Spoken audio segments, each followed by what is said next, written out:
Hey everybody, my name is Esther and I have Parkinson's disease. So I'm going to update you on my ongoing struggle to get my medication.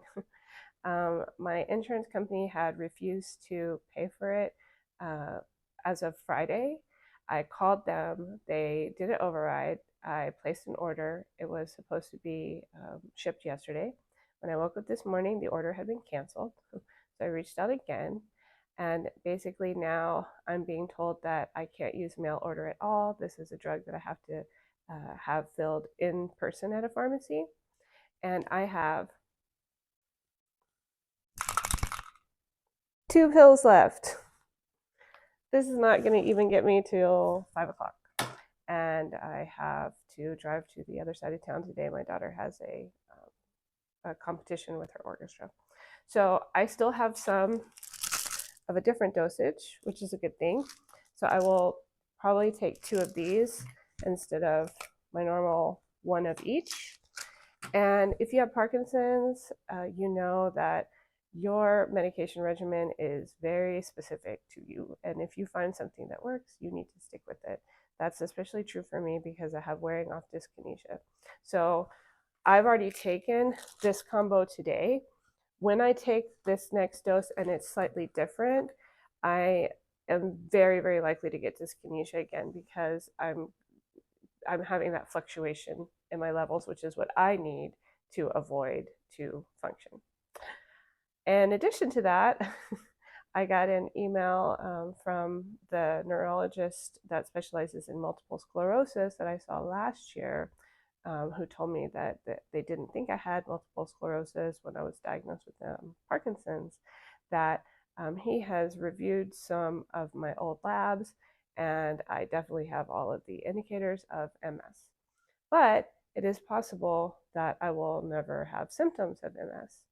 So I'm supposed to now follow up with an MRI. And I've been having this discussion with a friend of mine who has Parkinson's, as far as like how much we want to know about what's going on in our body at some point. When you're talking about incurable, progressive, degenerative brain diseases, um, I think now, since I've had this disease a year, I back a lot about what I knew when and what my reaction was to it. So when I waited so long to get a diagnosis, when I finally got it, I was super relieved and I was like, yes, now I can do, this. Now I know, now I can formulate a plan of how to, conquer this. But realistically, you kind of just keep living your life. I mean, you make changes in diet and exercise and this and that, but I still have to drive to the other side of town to get my daughter from her orchestra thing, like I still have to go grocery shopping. I still have to be a good wife and mother and friend. It doesn't change who you are.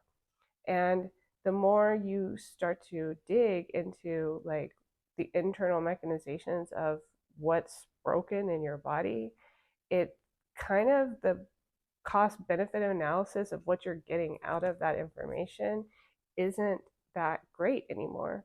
I mean, I've basically done everything I can do to slow the progression of Parkinson's right now.